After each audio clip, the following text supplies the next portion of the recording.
Kensington Station. Lumabas ang isang matangkad at matipunong lalaki na nakasuot ng maitim na Amerikana at maitim na salamin. Nakadikit ang kanyang telepono sa kanyang tainga. Nakuha mo na ba ang impormasyon? Oo, General. Ang babaeng nagligtas sa iyo mula sa apoy 10 taon na ang nakararaan ay si Thea Callahan. Nakaligtas siya pagkatapos noon, ngunit napinsala siya ng husto dahil sa sunog. Hinigpitan ng lalaki ang hawak sa telepono. Nagdilim ang ekspresyon ng mukha. Ito ay isang mainit na araw ng tag-araw. Ngunit ang temperatura ay biglang bumaba. Nagkaroon ng bugzo ng malamig na hangin. At lahat ng dumaan sa lalaki ay nanginginig ng hindi sinasadya. Ang pangalan niya ay James Caden. 10 taon na ang nakalilipas. Ang mga Caden ay sinunog ng buhay, na naging biktima ng isang pukana laban sa kanila, nang walang pagsasaalang-alang sa kanyang sariling kaligtasan. Isang batang babae ang sumugod sa impyerno at iniligtas siya. Lahat ng 38 Cadens ay namatay noong gabing iyon. At ang unang pamilya ng Kensington ay wala na. Matapos siyang mailigtas, tumalon siya sa ilog. Ito ang tanging paraan upang mabuhay. Napunta siya sa Southern Plains kung saan siya naging sundalo. Siya ay gumugol ng 10 taon na tumaas sa mga ranggo. Mula sa walang pangalang ungol. Siya na ngayon ang general. Hinamon niya ang isang piling hukbo ng 30,000 ng mag-isa. Siya ay nagpunta sa isang solong misyon. Nakapasok sa kampo ng kaaway at nahuli ng buhay ang kanilang general. Siya ang maalamat na Dragon General ng Southern Plains. Siya ang Black Dragon, isang pangalan na pumukaw ng takot sa kanyang mga kaaway. Siya ang pinakabatang general na nakita ni Saul. Nang maging general siya, nagpasya siyang magretiro at bumalik sa Kensington. Mayroon siyang mga utang na dapat bayaran at paghihiganti. Kailangan niyang gantihan si Thea sa pagliligtas sa kanyang buhay at paghihiganti sa kanyang pamilya. Gusto ko lahat ng impormasyon na mayroon ka tungkol kay Thea. Naipadala ko na sa email mo. Sir, mangyaring tingnan. Binaba ni James ang tawag at tiningnan ang kanyang email. May naghihintay na mensahe sa kanya. Thea Callahan, babae. 27 taong gulang. Ang mga Callahan ay mga pangalawang klaseng mamamayan sa Kensington. 10 years ago, nasa senior high pa si Thea. Isang year 3 student. Ito ay isang linggo. At siya ay nasa isang araw na paglalakbay sa mga suburb kasama ang kanyang mga kaibigan. Kinagabihan, narinig niya ang paghingi ng tulong mula sa nasusunog na villa. Nang walang pagsasaalang-alang sa kanyang sariling kaligtasan. Sumugod siya at iniligtas ang isang binata. Ang binata ay si James. Ang aksidente ay lubos na nagpabago sa buhay ni Thea. Siya ay sapat na maswerteng nakaligtas. Ngunit siya ay nagdusa ng mga paso sa buong katawan, na nag-iwan sa kanya ng kakilakilabot na pagkasira. Simula noon, naging katatawanan na siya ng kanyang mga kaklase. Pinag-uusapan siya ng lahat sa likod niya. Thea, utang ko sa iyo ang buhay ko. Gagastusin ko ang natitirang bahagi nito para bayaran ang utang na ito ng pasasalamat. May utang na loob sa akin ang mga Xaviers, Frosiers, Zimmerman, at Wilson. Ngayong nakabalik na ako sa bayan, babayaran ko sila. Para sa pagkamatay ng aking pamilya. Magbabayad sila sa dugo. Lahat sila. Naikuyong ni James ang kanyang mga kamao. Pumasok sa isang multi-purpose na sasakyan na walang plaka. Nasa likod ng manibela ang isang lalaking nakasuot ng itim na tangke at cap. Aniya, General, ang mga Callahan ay pipili ng asawa para kay Thea sa loob ng 3 araw. Naglabas ng pahayag si Patriarch Lex Callahan. Hanggat ang isang manliligaw ay handang magpakasal sa pamilya Callahan, siya ay nasa ilalim ng proteksyon ng mga Callahan pagkatapos ng kasal. Kumunot ang noo ni James. Pumili ng asawa. Sir, ang mga Callahan ay isang prestihiyosong pamilya. Ngunit si Thea ngayon ay itinuturing na pangit na poto ng Kensington. Walang magpapakasal sa kanya, at siya ang katatawanan ng pamilya. Desperado na si Old Mr. Callahan. Kaya naisip niya ang ideyang ito. Maaaring pumangit na si Thea, ngunit marami pa rin ang nagnanasa sa negosyo at kayamanan ng pamilya. Dahil yun bilang isang insentibo, handa silang magpakasal sa pamilya, sa villa ng mga Callahan. Ang bawat mahalagang miyembro ng pamilya ng mga Callahan ay dumalo. Ngayon ang araw na pipili si Lex Callahan ng asawa para sa kanyang apo. Pagkatapos ng maselang proseso ng pagpili, 10 suitors ang nakapasok sa final round. Nakatayo sa foyer ng villa. Lahat sila ng edad, hugis, at sukat. Wala sa kanila ang may kahanga-hangang background. Kasama na si James. Kung wala si Thea, nasawi siya sa apoy 10 taon na ang nakararaan. Kung wala si Thea, walang James. O ang Black Dragon. Isang babaeng nakatikip mula ulo hanggang paa ang nakaupo sa sopa. Sa puting belo na nakatikip sa kanyang mukha. Walang makakakita sa kanyang hitsura. Isang matandang lalaki na nakasuot ng 3-piece suit ang tumayo.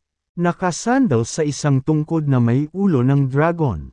Pagtingin niya sa 10 lalaki, inihayag niya, pinili ko si James Caden. Kinilig ang babaeng nakaputing belo. Sa wakas ay natakpan na ba ang kanyang kapalaran.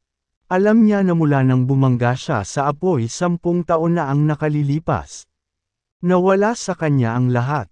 Umalis ang ibang manliligaw. Bigo, nanatiling nakatayo si James. Maya-maya lang, may lalaking tumayo at lumapit kay James. Pinapalakpak siya sa likod. Napangisi ang lalaki. Tretuhin mong mabuti ang kapatid kong pinsan. Pumangit na siya, pero babae pa rin siya. Sigurado akong mapapasaya ka rin niya. Iyon ay si Tommy Callahan. Ang panganay na apo ng mga Callahan. Hindi pinansin ni James si Tommy. Kay Thea na lang ang tinuon. Nanatili ang tingin nito sa kanya. Kahit hindi pa rin niya makita ang mukha nito.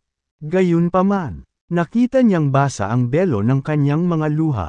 Thea, umuwi ka mag-isa. May appointment ako. Isang nasa katanghaliang gulang na babae ang umalis ng mabilis sa abot ng kanyang makakaya. Ang kanyang ekspresyon ay bahagyang naiinis. Ang babae ay ang ina ni Thea, si Gladys Hill. Lubos na nadismaya si Gladys sa kanyang anak. Ang lahat ng iba pang mga batang babae sa pamilya ay nakapag-asawa ng maayos. Ngunit ang kanyang sariling anak na babae ay kinailangang pakasalan ng isang lalaking inagaw sa mga lansangan. Dad, pupunta ako sa opisina. Hindi pinansin ng ama ni Thea na si Benjamin ang kanyang anak. Umalis siya pagkatapos na walang tigil na batiin ang kanyang ama. Ang natitirang mga Callahan ay nakatitig kay James ng bukas, na may mapanuksong ekspresyon sa kanilang mga mukha. Siya ay matangkad, malakas, at matipuno, ngunit handa siyang pakasalan si Thea. At sa pamilyang Callahan, Thea was the laughingstock of all of Kensington. For crying out loud, lumapit si James kay Thea at inabot ang braso. Nakatingin sa kanya, si Thea, tahimik na umiiyak sa sopa, ay natigilan. Simula ngayon paprotektahan na kita. Sumama ka sa akin at nasa iyong palad ang buong mundo. Gagawin kitang pinakamasayang babae sa mundo. Malakas ang boses niya at hindi natitinag. Sa sandaling iyon, nakalimutan niya ang tungkol sa mga mapanuksong mukha ng kanyang pamilya. Ang nakita lang niya ay ang lalaking nasa harapan niya. Matangkad at makapangyarihan, ngunit maamo. Hinawakan ni James ang kamay niya at hinayla siya patayo. Marahan niyang sinabi, "Fair na." Magkahawak kamay silang umalis ng villa. Isang multi-purpose na sasakyan na walang plaka ang naghihintay sa labas ng villa. Na may kasamang 2 lalaking nakasuot ng itim na suit. Inakay ni James ang isang natulala na si Thea. Nagsimulang magsabi ang mga lalaki. "Jen." Kinawayan ni James ang kamay. Pinutol ang mga ito. Dalhin mo ako sa House of Royals. Kailangan kong asikasuhin ang mga pinsala ng aking asawa.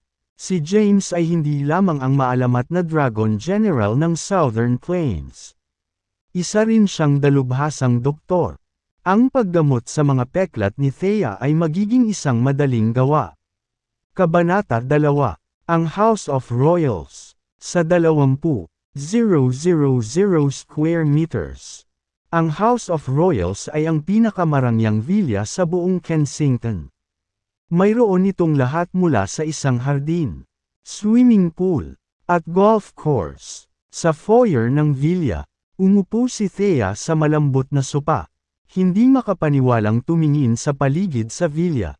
Ito ay kahawig ng isang palasyo higit sa anumang bagay. Nang pumili ang kanyang lolo ng asawa para sa kanya, alam niya na ang sino mang may gulugod ay hindi papayag na pakasalan siya. Lalo na sa pamilya Callahan. Hindi niya alam kung sino ang magiging asawa niya.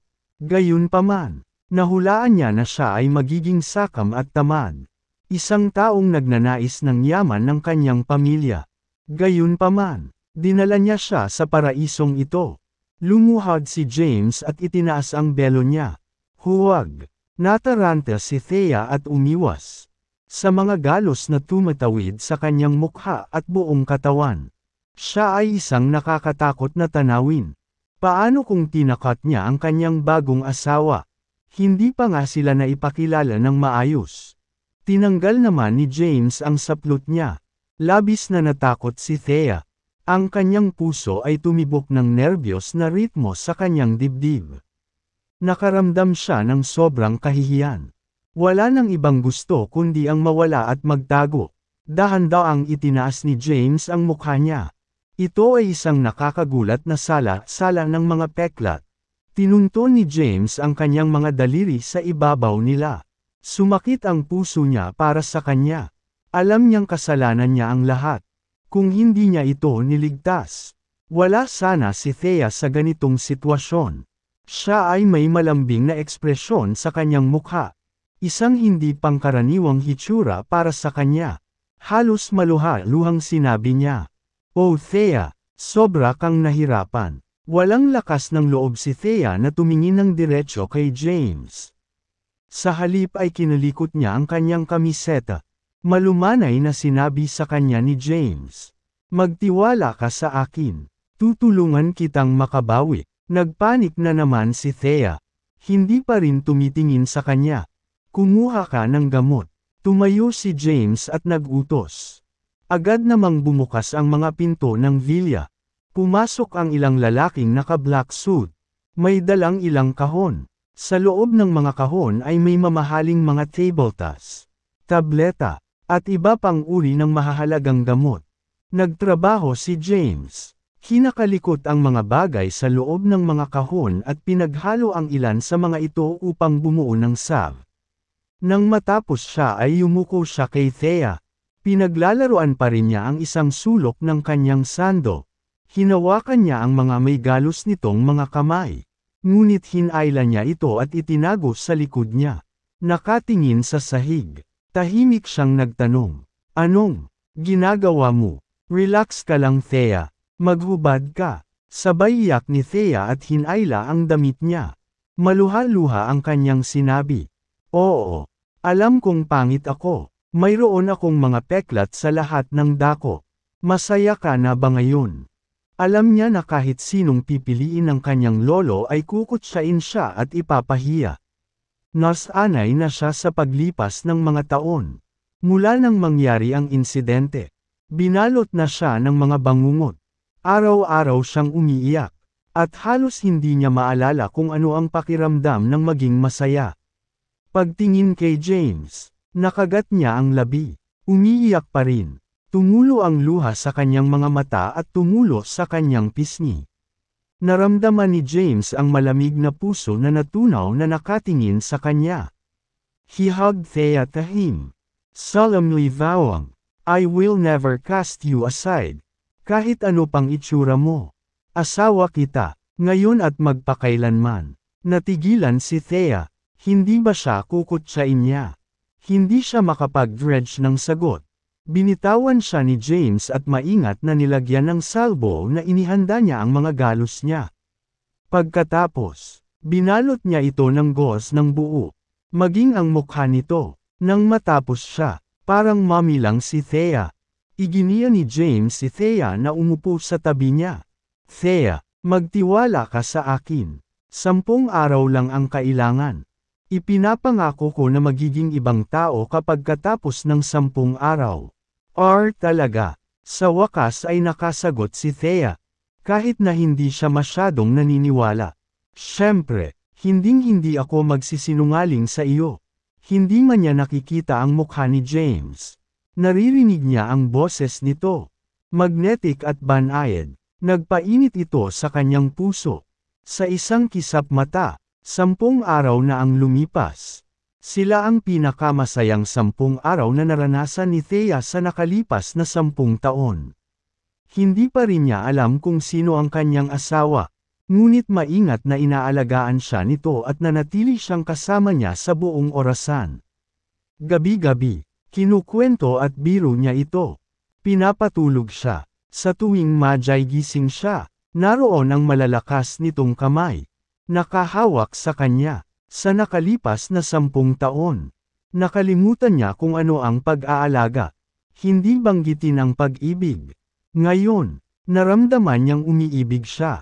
Sa villa, sa harap ng salamin, nakabalot si Thea ng puting gasa mula ulo hanggang paa. Kasama na ang mukha. Hindi niya maiwasang makaramdam ng kaba. Sa loob ng 10 araw, relihiyoso niyang inilapat ang pampalasa. Pakiramdam niya na susunog ang kanyang balat. Sinabi sa kanya ni James na hanggat ginagawa niya ito ng regular, mababawi niya ang kanyang hitsura. Totoo bang nangyayari ito? Nakahawak siya sa isang pares ng malalakas na kamay. Oo, dahan-daang tinanggal ni James ang gauze sa mukha at katawan niya. Alam ni Thea na maliwanag ito. Ngunit natatakot siyang imulat ang kanyang mga mata. Sige, buksan mo ang iyong mga mata at tingnan mo. Noon lang nagmulat ng mata si Thea. Nakatayo siya ng hubot-hubad sa harap ng salamin. Ang dalagita sa salamin ay may mga labi pa ng saplot sa buong katawan. Ngunit halatang makinis at walang bahid ang balat nito. Sa salamin, halos perpekto ang mukha niya. Nagulat si Thea, nalaglag ang panga niya. Pagkaraan ng ilang segundo, pinunasan niya ang saplot sa kanyang mukha. Hindi makapaniwalang hinawakan iyon. Ano? Nagulat siya nang hindi makapaniwala. Paano magiging kanya ang babaeng nasa salamin na may makinis at walang dungeous na balat? 10 taon na ang nakalilipas. Siya ay nagdusa ng paso at pagkasira ng anyo. Gaano man ka-advanced ang medisina noon. Wala nang babalikan iyon. Pero ngayon, sa nakalipas na 10 taon, hindi man lang siya tumingin sa salamin kahit isang beses. Ngayon, tinitingnan ang kanyang perpektong mukha sa salamin. Umiiyak siya sa tuwa. Bumagsak siya sa mga bisig ni James at humagulgol. Naramdaman ang bigat ng kalungkutan at pagdurusa sa nakalipas na 10 taon. Niyakap ng mahigpit ni James si Thea. Hinding-hindi na kita hahayaang masaktan muli.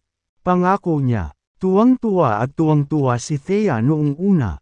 Sa kanya napagtanto na hubot-hubad na pala siya. Nauwi sa kahihiyan ng kanyang katuwaan. Kumalas siya sa pagkakayakap. Nakatingin sa malayo. Itinuro ni James ang banyo. Naghanda ako ng mainit na tubig at damit para sa iyo. Ngunit hindi ko alam ang iyong sukat. Kaya ang mga bra ay may iba't ibang laki. Isuot mo na lang kung alin ang nababagay sa iyo. Nahihiyang tumakbo si Thea sa banyo. Pumunta si James sa foyer. Lumubog sa sopa at nagsindi ng sigarilyo. General, pumasok ang isang lalaki na halos 40 taong gulang. Nakasuot ng itim na suit. May hawak siyang makapal na salansan ng mga dokumento. Ipinasa ito kay James na nakayuko. Ito ang lahat ng impormasyon na mayroon kami sa The Great Four. Lahat ng mahahanap natin tungkol sa pagkamatay ng mga Kaidan ay nandito. Mangyaring tingnan. Itinuro ni James ang mesa. Iwan mo na lang dyan. General, low-class family sila. Sabihin ang salita. At kami na ang bahala sa kanila. Ikan-away ni James ang kamay niya. Agad na napatigil sa pagsasalita ang lalaki. Inangat ni James ang ulo niya at napatingin sa lalaking nasa harapan niya na nakayuko pa rin ang ulo. Hindi na ako ang general. Mula ngayon, wala ng Dragon General. Ang pagsisiyasat sa The Great Four ang huling beses na gagamitin ko rin ang aking pribilehiyo. Hindi mo kailangang manatili sa akin. Isama mo ang mga lalaki. Kailangan ka sa hangganan. Napaluhod ang lalaki. Sir, susundan ka namin hanggang sa dulo ng mundo. Ang hangganan sa Southern Plains ay matatag. Hindi Cecilake ang kalaban.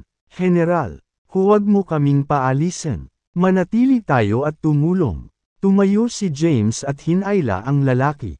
Sinabing, Henry, personal na bagay ito. Ako na ang bahala dito. Kapag tapos na ito, ang gusto ko lang ay tamasahin ang isang mapayapa. Tahimik na buhay na walang digmaan at karahasan. Gusto kong manatili kay Thea at mahalin siya sa abot ng aking makakaya.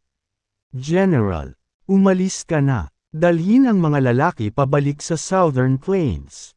Angal ni James. Lumuhod ulit si Henry. Malakas na sinabi niya, mag-ingat ka, General. Ang Black Dragon Army ay maghihintay sa iyong pagbabalik. Pumunta ka. Umupo ulit si James at nag-wave ng kamay. Saka lang tumalikod si Henry at umalis.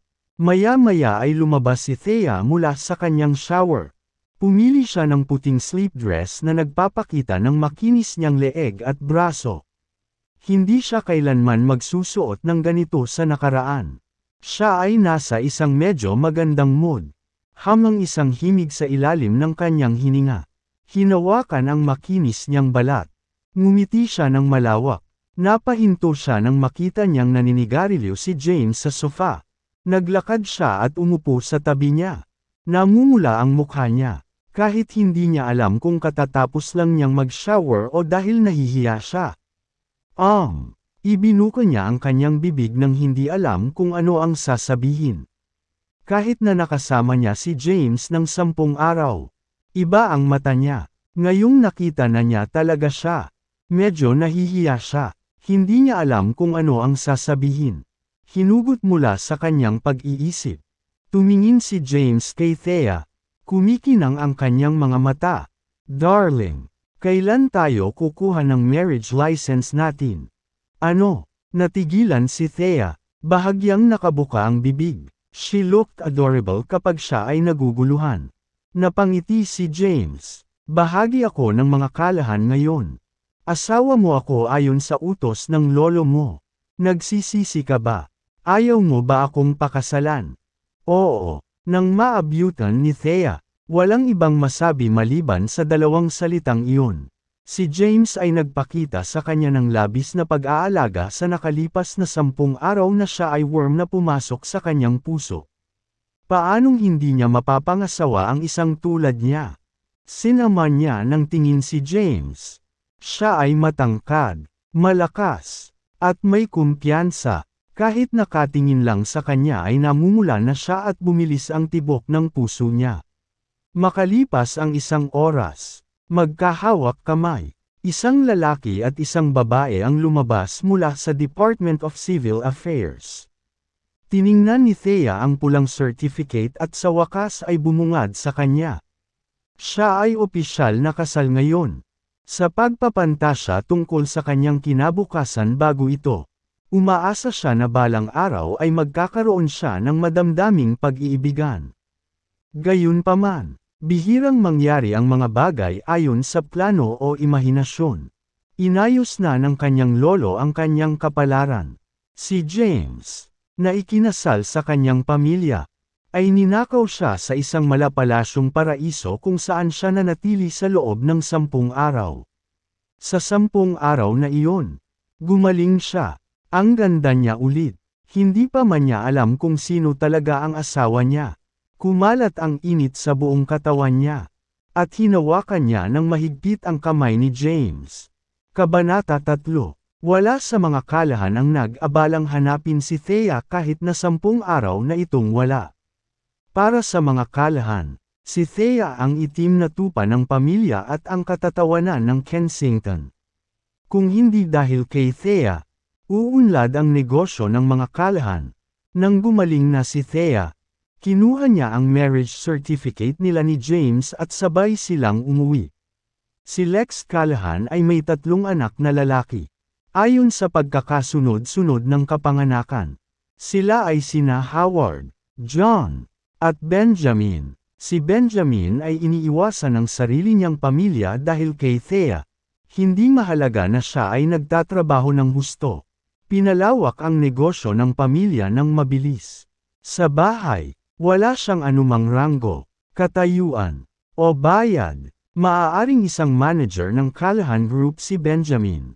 Ngunit wala siyang bahagi sa kumpanya. Ang tanging natanggap niya ay isang nakapirming sweldo bawat buwan na walang bonus. Dahil dito, nahihirapan siyang makaipon. Totoong nakabili na siya ng bahay. Pero may sangla pa rin buwan-buwan. Ito ang tahanan ko, Jamie. Itinuro ang mga pinto. Sabi ni Thea, walang halaga ito kumpara sa palasyong tinitirhan mo. Hinawakan ni James ang kamay niya at ngumiti. Ang bahay ay nasaan ka man. Ngumiti si Thea, paglapit sa pasukan. Marahang kumatok siya sa pinto. Binuksan ni Gladys ang pinto. Bahagya siyang nagulat nang makita ang isang magandang babae at isang hindi pamilyar na lalaki. Nagtanong siya, maaari ba kitang tulungan? Mom, sabi ni Thea. Natigilan si Gladys nang marinig ang magandang babaeng ito na tinawag ang kanyang ina. Ma, ako po si Thea, ang iyong anak na babae. Ano? Nagulat si Gladys. Pagtingin niya sa babaeng nasa harapan niya ay naguguluhan siya. Ikaw si Thea. Ako po, nanay. Nawala na lahat ng peklat ko ngayon. Hi, Mom, dagdag ni James. Ano? Naisip ni Gladys na hindi na siya gagaling sa lahat ng pagkabigla. Hawak-hawak ang braso ni James. Sabi ni Thea, Nay, pinili siya ni Lolo bilang asawa ko. Sa wakas ay sumagot si Gladys. Mabilis niyang hinayla si Thea sa gilid niya. Malamig na sinabi niya kay James. Hindi kita kailanman kinikilala bilang aking manggang. Hinawakan niya ang makinis na mukha ni Thea. Thea, ikaw ba talaga yan? Ikaw, ang iyong mukha at ang mga peklat at ang iyong katawan. Ano ang nangyari? Nay, 10 araw na po akong nagpapagamot. Naka-recover na ako, at hindi na magiging kahihiyan sa pamilya. Choked out ni Thea. Mula nang mangyari ang pangyayari, naging kahihiyan na siya sa mga kalahan. Dahilan upang sila ay maging katatawanan ng Kensington. Hindi maipakita ng kanyang mga magulang ang kanilang mga mukha sa publiko. My girl, yamakap si Gladys kay Thea. Umiiyak, babae ko, kasalanan ko. Hindi kita dapat iniwan mag-isa para harapin ito. 1/3. Ang dami mong pinagdaanan. Halika, pasok na tayo sa loob. Hinayla niya si Thea papasok ng bahay. Ngayong nakabawi na si Thea sa kanyang hitsura, may ibang plano si Gladys. Sa ganda ng itsura ni Thea, kaya niyang pakasalan ang isang mayaman na imbes na isang tamad na uod na habol ng yaman ng pamilya. Tinuro niya ang pinto at malamig na inutusan si James. Get out, Ma! Ano pong ginagawa niyo? Asawa ko siya. Pinili ni Lolo. Punta tayo sa family villa ngayon. Ako na mismo ang magpapatanggal sa kasal ng matanda. Hindi nag-aksaya ng oras si Gladys. Hinayla si Thea kasama niya. Jamie. Lumingon si Thea para tingnan si James na walang magawa. Nagkibit balikat si James. Mukhang wala siyang pakialam sa mundo. Nakasunod lang siya sa 2 babae. Nagtipon ang mga kalahan sa foyer ng villa. Hindi makapaniwalang nakatingin sa magandang babae na nakatayo sa tabi ni Gladys. Paano kaya siya si Thea? Si Thea, na pumangit sa loob ng 10 taon. Ano sa lupa ang nangyari? Paano siya nagbago sa loob lamang ng 10 araw? Thea, ikaw ba yan? Thea, sumailalim ka ba sa plastic surgery sa Korea? Napaka-advanced ba ng teknolohiya na mayroong opsyon sa buong katawan? Ang mga kalahan ay nabigla. Hindi sila makapaniwala na ang magandang dalagang nasa harapan nila ay siya ring Thea na puro galos. Ano ang ginawa niya? Diretso sa punto si Gladys. Dad, hindi ako sang-ayon sa kasal na ito. Sa itsura ni Thea, kaya niyang pakasalan ang isang mayaman mula sa isang prestihiyosong pamilya. Paano siya magpakasal sa isang walang gulugod na uod? Naninigarilyo ng tobacco pipe sa couch. Tinitigan ni Lex si Thea. Nahihirapan siyang makasabay. Paano nabawi ni Thea ang kanyang hitsura sa loob lamang ng 10 araw? Gayunpaman, si Thea ay isang kagandahan ngayon. Hindi may kakaila iyon. Tinanggaw niya ang kanyang ulo. Sinabing, tama ka. Marami pa ring karapat dapat na bachelor sa mga pinaka-prestihiyosong pamilya ng Kensington. Makakapagsalita ako at makakahanap ng angkop na asawa para kay Thea. Hindi. Humakbang si Thea na may luha sa mga mata. Lolo, nagpasya kang ipakasal ako kay James. Ngayong tinulungan ako ni James na makabawi. Hindi mo tinutupad ang iyong salita. Ano ba ako sayo? You ungrateful brat. Hinampas ni Gladys si Thea sa mukha. Sumigaw siya. Ano ang nakikita mo sa walang pera na lalaking ito? Kumuha si Thea ng kutsilyong nakapatong sa mesa at idinikit sa pisngi niya. Puputulan ko ang mukha ko kapag itulak mo ako ng napakalayo. How dare you? Nanginginig sa galit ni Gladys. Tama na. Angal ni Lex. Anong nangyayari? Thea, ito ay para sa iyong ikabubuti. Tingnan mo ang ganda mo ngayon. Maaari kang magpakasal ng maayos at masiyahan sa isang madaling buhay. Bakit mo ipinipilit na makasama ang isang mahirap na tulad niya? Maya-maya, nagsalita si James na kanina patahimik. Tumingin sa paligid sa mga kalahan. Mahina niyang sinabi, wala akong pakialam sa pagiging bahagi ng iyong pamilya. Ngunit ito ay sa pagitan namin ni Thea. Nakuha na namin ang marriage certificate namin. Kung gusto niya ng divorce, sasama ako. Kung hindi, walang pumipilit sa kanya na gawin ang anumang bagay. Sino ang nagbigay sa iyo ng pahintulot na magsalita? Si Tommy, ang panganay na apo ng pamilya, ay tumayo at tinuro ng daliri ni James.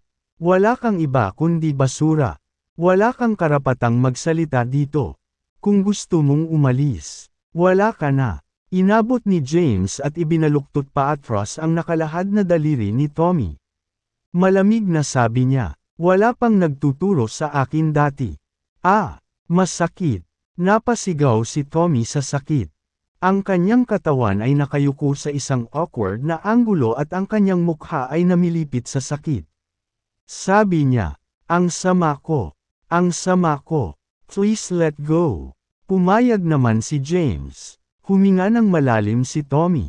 Pagtingin sa walang ekspresyon na mukha ni James. Nagalit si Tommy. Kinuha niya ang isang ashtray sa mesa. Naghahanda ng hampasin si James sa ulo. Anong ginagawa mo? Sigaw ni Lex. Wala na bang kaayusan sa pamilya? Ay lapag. Nakikiusap si Tommy kay Lex. Lolo, nalampasan na ni James ang linya. Kailangan mo akong tulungan. Tama na. Hinihimas-himas pa ni Lex ang kanyang tubo. Kamakaway ng kamay. Pagtingin kay James, sinabi niya, bibigyan kita ng $500,000. Ang kailangan mo lang gawin ay hiwalayan si Thea at layuan mo siya. Hindi. Sigaw ni Thea. How dare you? Ipinatong ni Lex ang kamay sa mesa. Hindi pa ako patay. Ako pa rin ang padre de pamilya. Lahat kayo ay dapat sumunod sa aking kalooban. Ayaw ni James na masira ang relasyon ni Thea sa kanyang pamilya. Ang kanyang pagbabalik ay pinalakas ng dalawang layunin. Para gantihan si Thea, at ipaghiganti ang kanyang pamilya. Ayaw niyang masira ang relasyon ni Thea sa kanyang pamilya para lang matupad niya ang sariling layunin. Lolo, bigyan mo ako ng pagkakataon. Hayaan mong patunayan ko na kaya ko rin ang iba. Isang pagkakataon. Ngumisi si Tommy. James Caden. Ayon sa aming impormasyon, ulila ka na. Lumaki ka sa isang ampunan. At nasa militar ka ng ilang taon. Wala si Thea sa liga mo. Oo naman. Mabibigyan ka namin ng pagkakataon. Narinig mo na ba ang Celestial Group? Noon pa man ay nais naming makatrabaho sila. Ngunit hindi namin ito pinamamahalaan. Kung magagawa mo ito, ikalulugod naming kilalanin ka bilang bahagi ng pamilya. Sa simula pa lang ay ayaw na ni Tommy kay James. Siya ay isang retiradong sundalo kung tutuusin. Wala siyang pera at kapangyarihan. Ano kaya ang yabang niya? Kaya naman, naisip niya ang ideyang ito para pahirapan si James. Umaasang susuko na siya. May naiisip na siyang mas magandang kandidato para kay Thea. Si Joel Xavier. Ang Xaviers ay ang pinuno ng The Great Four. At ito ay magiging isang kapaki-pakinabang na unyon. Lolo, subukan ni James na makipag-deal sa Celestial Group. Kung makuha niya ito, kikilalanan namin siya. Kung hindi, wala na siya. Bumuga ng tubo si Lex. Pumayag. Ang aming negosyo ay kadalasang tumatalakay sa pagpoproseso ng gamot. Kamakailan, pinalawak ng Celestial Group ang produksyon nito. At naglabas sila ng maraming pagkakataon sa pag-order. Maraming negosyo ang nakikipaglaban para makuha ang mga order na ito. Kung maaari kang makakuha ng isang order na nagkakahalaga ng 30 milyon mula sa kanila, sasabihin ko sa lahat na ikaw ang manugang ng mga kalahan. Mayroon kang 10 araw. Hindi ko kailangan ng 10 araw. Bukas ko na lang gagawin. Pagkatapos nun, umalis na si James kasama si Thea. Matapang siya pero tanga. Ang Celestial ay ang pinuno ng mga grupo ng parmasyutiko na nagkakahalaga ng 100 bilyon sa merkado. Halos imposibleng makakuha ng order mula sa kanila. Hindi napahanga si Tommy. Nakiusap si Gladys. Tay, hindi mo ito magagawa. Ano ang 30 milyon kapag si Thea ay maaaring pakasalan ng sinuman mula sa The Great Four? Ikan-away ni Lex ang kamay niya. Hindi natin pwedeng madaliin. Ang mga negosyo ng Celestial ay nasa The Great Four. Hindi magiging ganoon kadaling makakuha ng order mula sa Celestial. Subukan ni James. Susuko na siya. By then, pag-iisipan natin. Isang ideya para sa pakasalan ni Thea ang isang taong mula sa The Great Four. Sa pamamagitan ng isang alyansa sa pag-aasawa, magagawa nating tumaas sa mga ranggo sa Kensington. Kabanata 4. Matapos umalis sa villa ng mga kalahan, umiiyak si Thea. Jamie, sorry talaga, wala akong kontrol sa kasal ko. Hinawakan ni James ang kamay niya. Ayos lang. Nagbigay ng pahayag si Lolo. Kung makatanggap ako ng order mula sa Celestial Group, wala siyang magagawa kundi kilalanin kami bilang mag-asawa.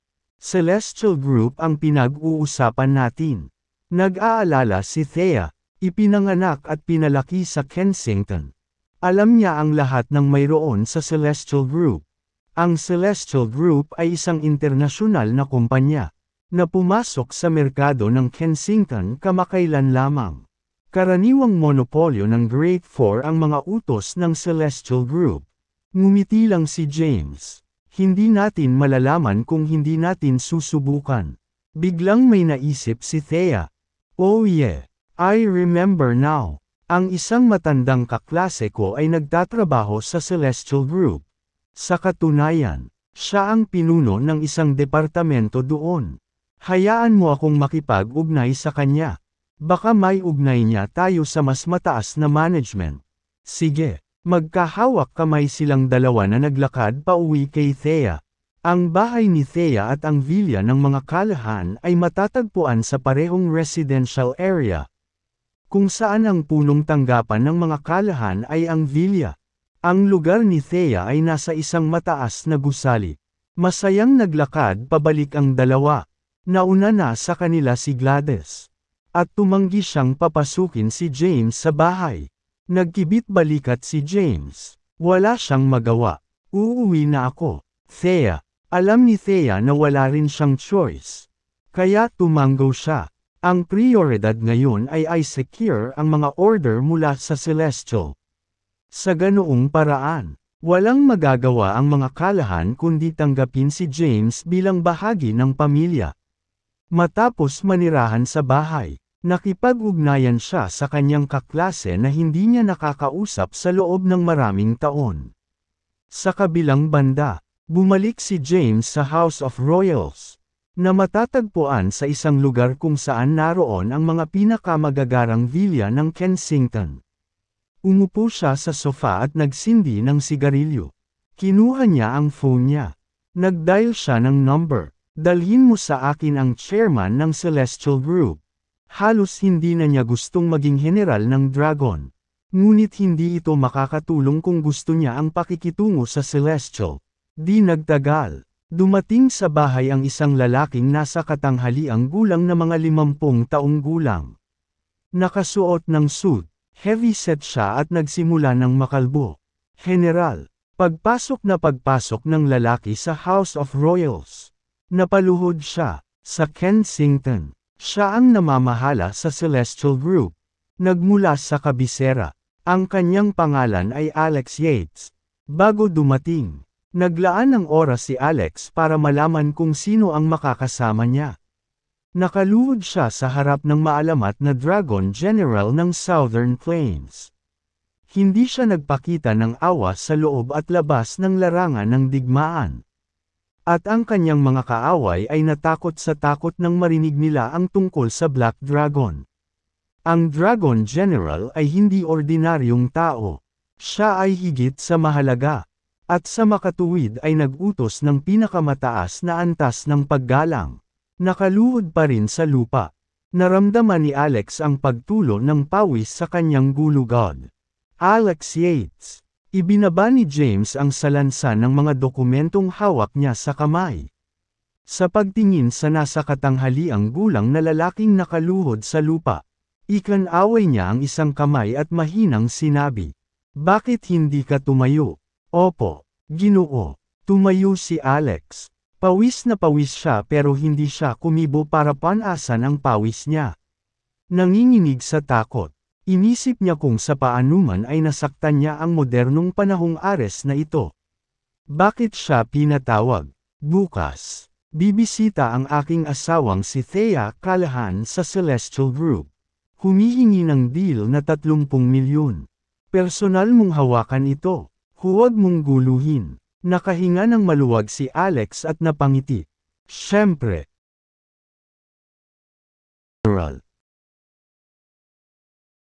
Kahit na ito ay isang deal na 300 milyon.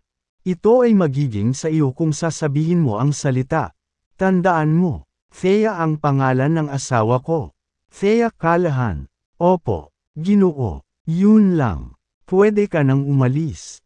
"Opo, Ginoo." Pakiramdam ni Alex ay nabigyan siya ng amnestia at umalis sa sobrang bilis. Basang-basa pa rin sa pawis. Bilang bahagi ng pamilyang Yates mula sa capital, pinangunahan niya ang Celestial Group sa Kensington. Maging ang The Great Four ay kailangang mag-ingat na baka ma-provoke siya ng mga ito. Ngunit nabaliktad ang kanyang tungkulin nang makilala si James. Pagkaalis ni Alex, bumangon si James sa sopa at bumulong sa sarili. "Mahigit sa 10 araw na akong bumalik. Pero hindi pa ako nagbibigay ng respeto." Lumabas siya ng bahay. Nagbabalak na sumakay ng taxi papunta sa mga guho ng bahay ni Keegan sa mga suburb. Gayunpaman, mayroong isang multi-purpose na sasakyan na walang plaka na naghihintay sa labas. Isang lalaking maitim ang balat sa isang itim na tangke ang nakatayo sa tabi ng kotse. Lumapit si James at tinapunan ng tingin si Henry. "Hindi ba't sinabi ko sa iyo na kunin mo ang mga lalaki at bumalik sa hangganan?" "General, Ang lahat ng iba pang mga lalaki ay bumalik sa Southern Plains. Ako na lang ngayon. Hindi mo ba ako hahayaang manatili? Tawagin mo akong James. Wala na ang general sa Kensington. Nakuha mo. Dalhin mo ako sa sementeryo ng mga Caden. Sige, sumakay ka na sa kotse. James. Hindi nagtagal. Si James ay nasa lugar kung saan dating nakatayo ang villa ng mga Caden. Ang villa ay nasunog at naging abo. Ngayon ay napalitan ng mga libingan. Ang unang pamilya ni Kensington ay pagkain ng uod. Ang kanilang tahanan ay wasak na. Madilim ang langit. Ang mga kulay abong ulap ay nagtipon sa itaas. Peter Patter. Bumukas ang langit at nagpakawala ng malakas na ulan. Sa sementeryo, nakatayo ang isang binata na nakasuot ng kayumangging Amerikana. Nasa likod niya ang isa pang lalaki. May hawak na payong sa ibabaw niya. Thud. Napaluhod si James. 10 taon na ang nakalilipas. Ang mga Caden ang unang pamilya ng Kensington. 18 years old pa lang siya noon. Sa parehong taon, nagpakasal ang kanyang ama sa ibang babae. Ang kanyang madrasta ay si Rowena Xavier ng The Great Four, na kabilang sa isa sa mga pinaka-prestihiyosong pamilya sa Kensington. May plano si Rowena noon pa man. Nadulas siya sa higaan ng lolo ni James, na pinagbibintangan siyang nagdodroga sa kanya.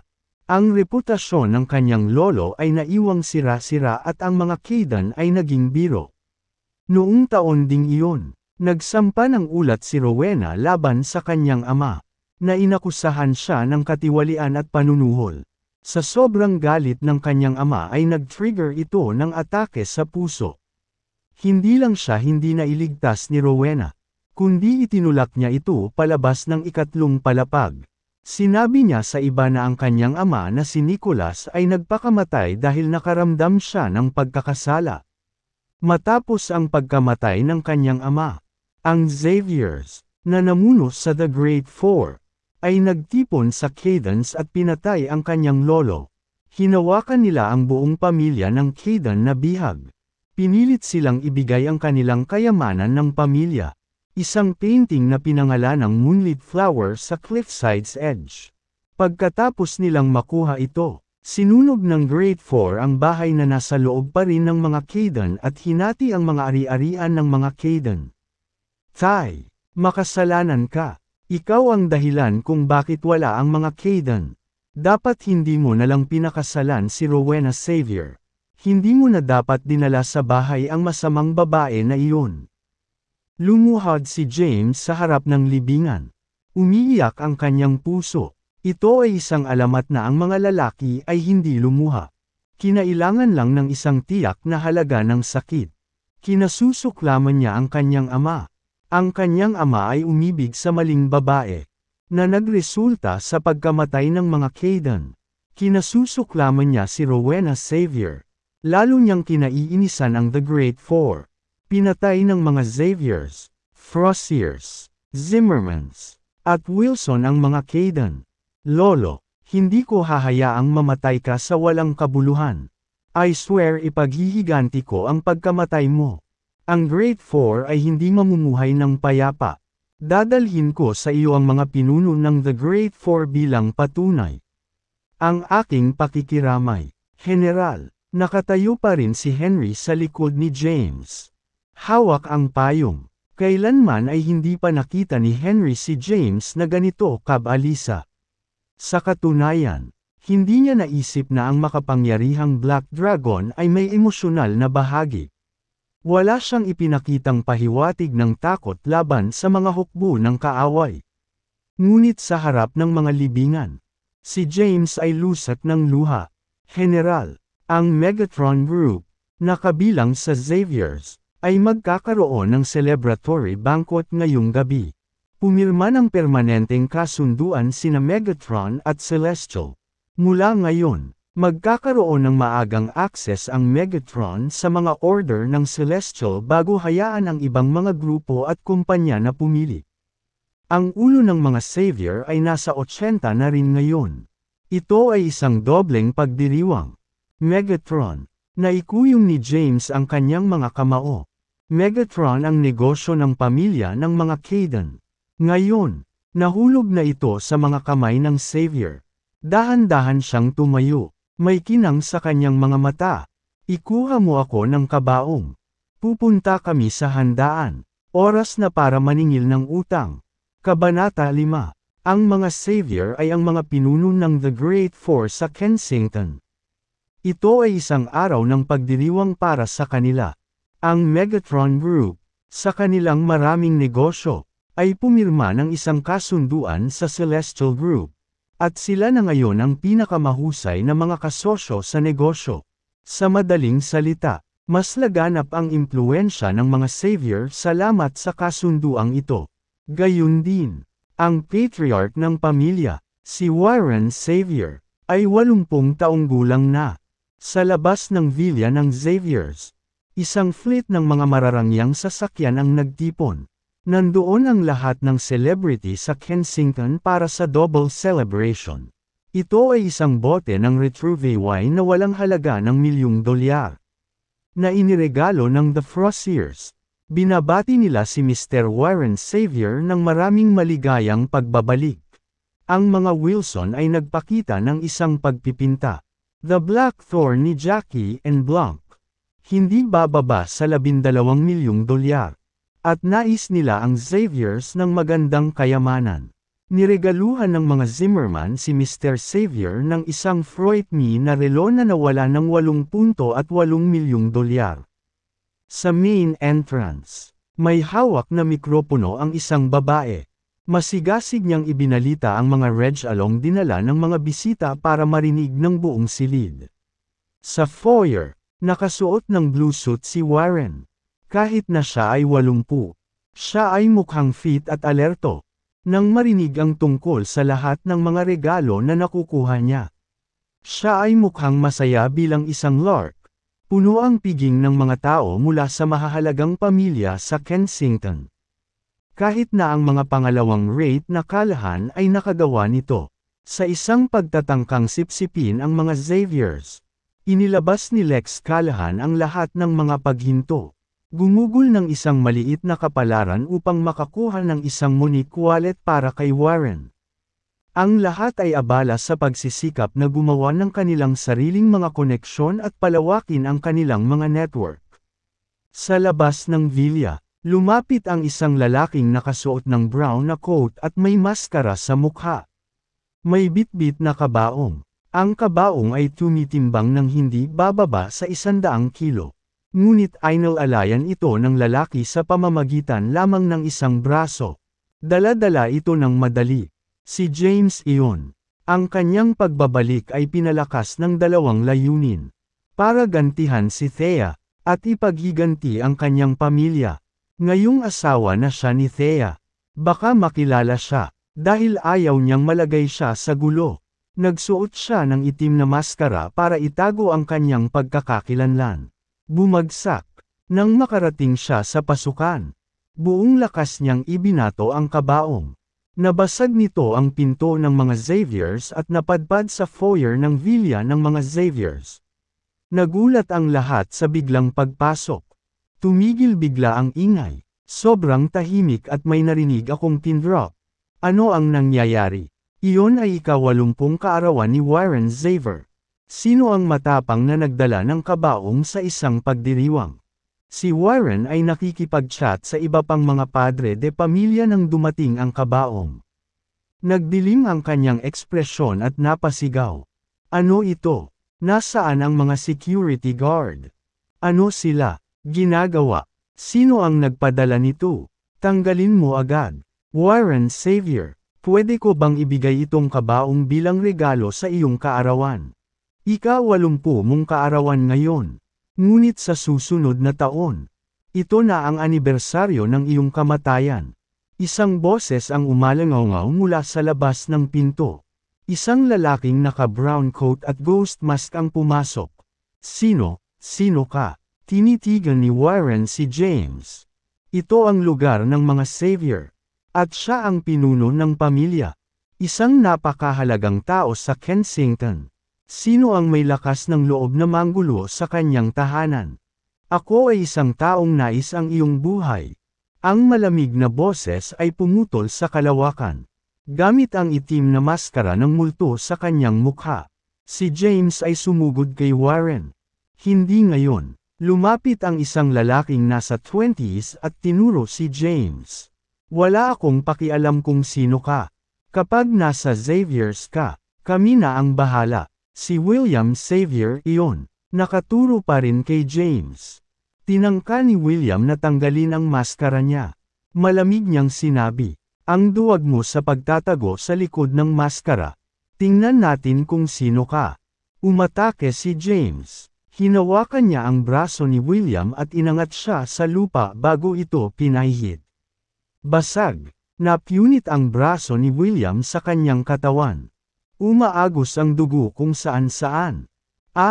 Napaungol si William sa paghihirap. Gulat na gulat ang lahat ng bisita. Dahil sila ay mga taong may katayuan at namumuhay ng mapayapa. Hindi pa sila nakakita ng ganitong kabagsikan o karahasan noon. Marami sa kanila ang napaatras. Nag-aalala na sila ang susunod na target. Parang isang modernong panahong Ares. Walang ingat na itinapon ni James ang braso. Siya ay may kumpiyansa, agresibong hangin tungkol sa kanya. Kasabay ng pagpapakita ng kapangyarihan niya kanina.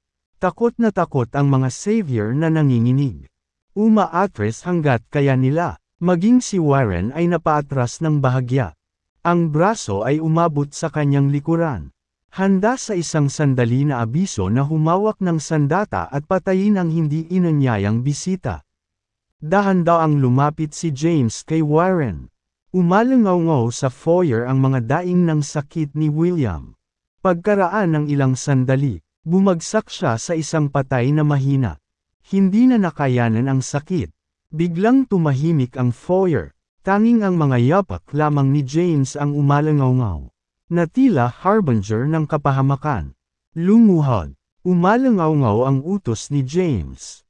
Malinaw na parang kampana. James ay lubhang kahanga-hanga.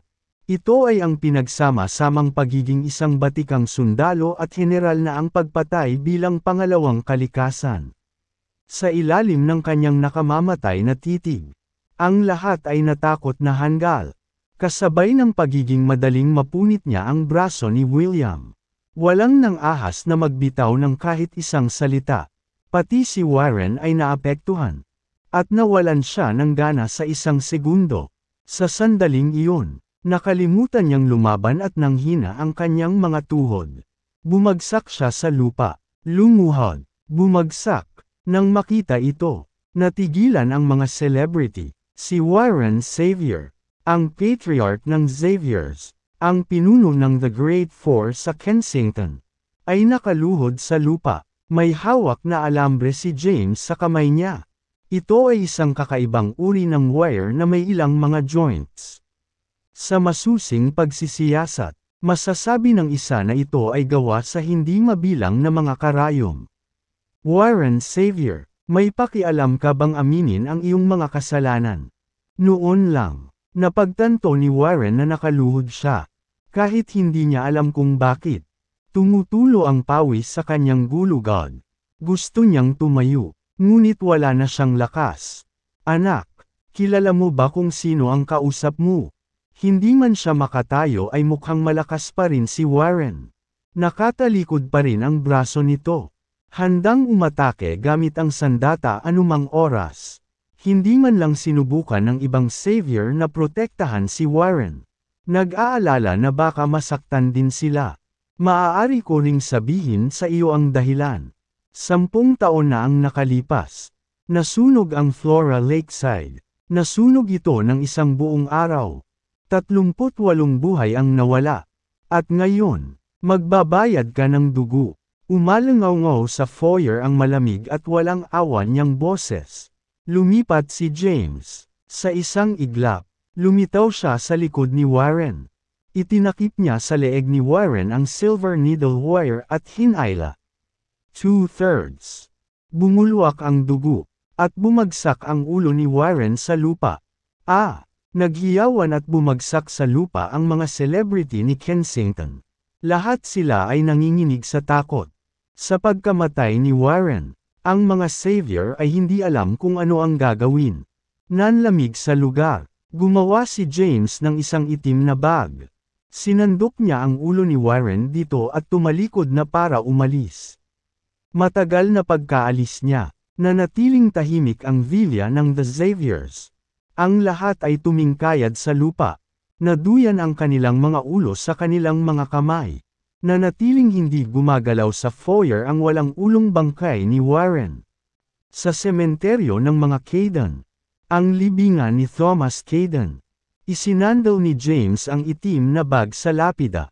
Kinuha niya ang isang prasko at sumimsam mula rito. Ibinuhos niya ang natitira sa harap ng libingan. Lolo, huwag kang mag-alala. Sisiguraduhin ko na ang buong pamilya namin ay mapayapa. Ibabalik ko rin ang moonlit flower sa cliffside's edge. Pagkatapos nun, tumayo na siya at umalis. Pagbalik niya sa House of Royals, naligo siya. Sa villa ng Xaviers, umalis na ang mga celebrity na nandoon sa pagdiriwang. Sa pasilyo ay nakatayo ang isang kabaong. Nakahandusay ang bangkay ni Warren. Si William, na nawalan ng braso, ay ipinadala sa ospital. Nakaluhod ang lahat ng savior sa bangkay ni Warren. Nangunguna ang isang magandang babae na nakasuot ng damit. Siya ang bunsong anak ni Warren. Si Rowena. Ang parehong Rowena na lubos na sumire sa mga Caden. Siya ay nasa isang kaayla hilakbot na mood. May tumawag na ba kay Trent? Umalangaw-ngaw ang kanyang dagandong sa tahimik na pasilyo. Oo, tinawagan na namin siya. Hayaan mo na ang lahat. Maghihintay kami hanggang sa makabalik si Trent. Isang tahimik na gabi, sa rehiyong militar ng Kensington. Dumaong ang ilang helicopter na pininturahan ng mga salitang Western Border. Isang lalaking nasa katanghaliang gulang na nakasuot ng unipormeng militar na may suot na malamig na ekspresyon ang lumabas sa helicopter. Sa labas, isang hanay ng mga sundalong kumpleto ang sandata ang nakatayo sa isang linya. Saludo sila sa lalaki. May lumabas na jeep at sumakay ang lalaki. Dumiretso ito sa villa ng mga savior. Sa kanyang pagdating, tinasa niya ang sitwasyon sa villa at nakita niya ang walang ulo na bangkay ni Warren. Tinanggal niya ang kanyang sombrero at napaluhod. Tay, pasensya na po kung natagalan ako. I swear I'll bring the culprit to justice no matter who he is. Umalangaw-ngaw sa buong bahay ang kanyang boses na puno ng galit. Friend. Biglang sumulpot si Rowena. Ang lalaki ay ang ikaapat na anak ni Warren. Si Trent. Walang ekspresyon si Trent. Madilim ang mukha. Kailangan ko ng surveillance video ng bangkot. Kukunin ko kaagad. Tumango si Rowena at kumuha ng kunin. Tumayo si Trent at siniyasat ang sugat ni Warren habang pinanood ang video. Nakita niya ang buong proseso ng pagpatay ni James kay Warren. Malamig na tanong niya, ano ang sinabi niya bago patayin si tatay? Sabi ni Rowena, 10 taon na ang nakalipas. Nasunog ang Flora Lakeside. Nasunog ito ng isang buong araw. 38 buhay ang nawala. At ngayon, magbabayad ka ng dugo. Naikuyong ni Trent ang kanyang mga kamao nang marinig ito at nagdilim ang kanyang ekspresyon. Isang nakaligtas sa mga Caden. Dapat nga, idiniin ni Trent ang kanyang mga palad sa kanyang mukha at ikinaway ang kamay kay Rowena. Ilibing mo si tatay, panatilihin itong simple, pupunta ako sa kapital at tanungin ang malaking tao doon tungkol sa mga potensyal na nakaligtas kay Caden.